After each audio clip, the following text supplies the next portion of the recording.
सबसे पहले आप सभी को नमस्कार। मुंबई में जो ये कार्यक्रम हो रहा है इसकी रूपरेखा तकरीबन 2 से ढाई महीने पहले कुछ संगठन के कार्यकर्ताओं द्वारा बनाई गई थी, जिसमें मैं भी सम्मिलित हूँ और उसको लेकर कई जगहों पर मीटिंग वगैरह की गई। और करने के उपरांत में आज आप सभी देख रहे हैं कि मुंबई के इस महान धरती पर महानगर में कल्याण में ये प्रोग्राम का आगाज भी कर दिया गया है, जो इसकी पहली मीटिंग महासम्मेलन के तौर पे किया जा रहा है, जिसमें देश से सभी स्थानों से, हर प्रदेश से लोगों को यहाँ पर बुलाया गया है, आमंत्रित किया गया है, आह्वान किया गया है। और साथ ही साथ इसका मेन जो उद्देश्य है कि प्रजापति होते हुए भी हम मूलतः उत्तर प्रदेश, बिहार, एमपी, राजस्थान, गुजरात, अन्य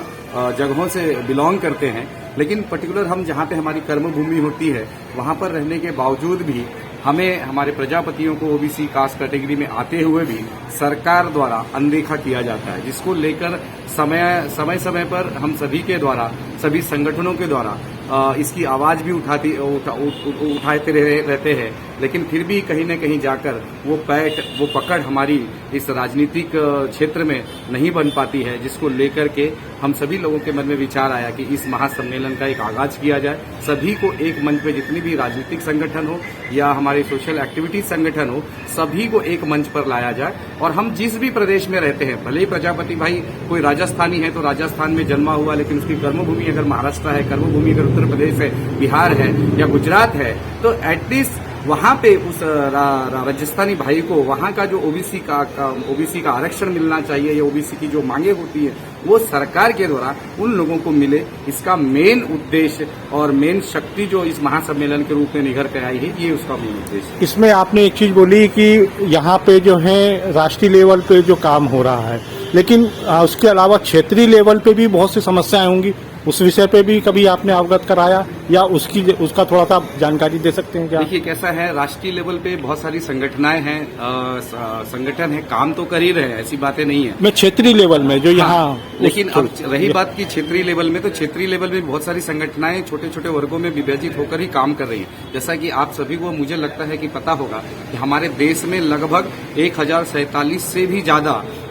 संगठन बने हुए जो कि ऑन पेपर रजिस्टर्ड हैं। उसके अलावा भी हमारे देश में लगभग 45% डॉक्टर है, 21% एडवोकेट है, 19% टीचर है। इतना सब रहते हुए भी हम हमारे समाज को लेकर बहुत पीछे हैं। इसका मेन उद्देश्य, मूल इसका ये जो है कि हमारे पास में यूनिटी नहीं है, एकता नहीं है। अगर आप पूरे भारत को अगर एकता में जोड़ने के प्रयास से अगर उस दृष्टि से देखना चाहेंगे, तो सबसे बड़ी एकता अगर आज के डेट में है तो यादव समाज में है। उसके बाद अगर किसी में एकता है तो जो निम्न वर्ग के समाज है उसमें है। उसके बाद अगर एकता है किसी के पंडितों में है और क्षत्रियों में है। आप उनके समाज को देखिए, भले ही आप उनके साथ बैठिए, उठिए या और भी कार्यक्रम को कर लीजिए, लेकिन जब इलेक्शन और राजनीति की बात आएगी तो उनके वर्ग का, उनके समाज का जो बंदा खड़ा होगा, वो भले ही आपके साथ एक थाली में उन्होंने खाना खाया, एक बचपन में आपने पढ़ाई की, सारी चीजें आपने की, लेकिन वो वोट भी उसी बंदे को देगा जो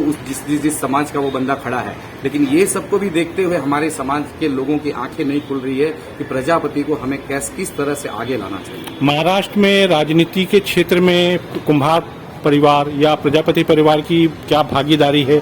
और उसके लिए क्या करना चाहिए? देखिए, महाराष्ट्र में राजनीति के क्षेत्र में कुंभार परिवार या प्रजापति संगठन या बाकी लोगों की भागीदारी अभी तो एकदम पूरी तरह निम्न स्तर पे है, जहां तक मैं जानता हूं। निम्न स्तर पे इसलिए है क्योंकि लोग यहाँ पर, ये कर्मभूमि होने के नाते लोग अपने आप में एक बिजी समस्याओं से रोजी रोटी के जुगाड़ में रहते हैं, जिसको देखते हुए वो किसी भी प्रकार का समय यहाँ पर नहीं निकाल पाते। लेकिन आने वाले समय में, जैसा आपने देखा होगा, उत्तर प्रदेश में अभी जो हाल में ही इलेक्शन हुआ, योगी जी का वहाँ पे सरकार बना, उसको लेते हुए हमने देखा कि राजनीतिक पार्टियां या राजनीतिक हमारे जो संगठन है, प्रजापति के जो संगठन, इन्होंने आज इस प्रजापति को इतना जगा दिया है कि पूरे उत्तर प्रदेश और बिहार में मिला करके मैं अगर समझ रहा हूं तो कम से कम 5000 से भी ज्यादा लोग सरपंच, बीडीसी, ब्लॉक प्रमुख के पद पर आज उनकी नियुक्ति हो चुकी है। तो वो दिन दूर नहीं है कि महाराष्ट्र की धरती पे भी ये आगाज होने वाला है, और उसका आगाज आज से ही शुरू महासम्मेलन के रूप में हो चुका है। आगामी चुनाव होने वाले हैं, इस प्रकार से क्या किसी लोगों को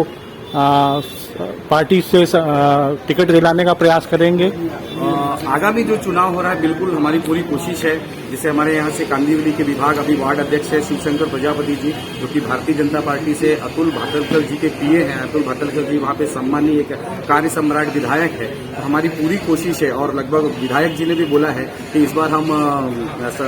कॉर्पोरेटर के चुनाव में हम शिवशंकर प्रजापति जी को टिकट देंगे और उनको हम पूरी जिताने की कोशिश में एकदम पूरी जोर शोर से हम पिछले 3 महीने से तैयारियां कर रहे हैं। आपका नाम और वो? मैं रमेश प्रजापति मुंबई की धरती कांदिवली से बिलोंग करता हूं। मैं अखिल प्रजापति कुंभकार समाज जो है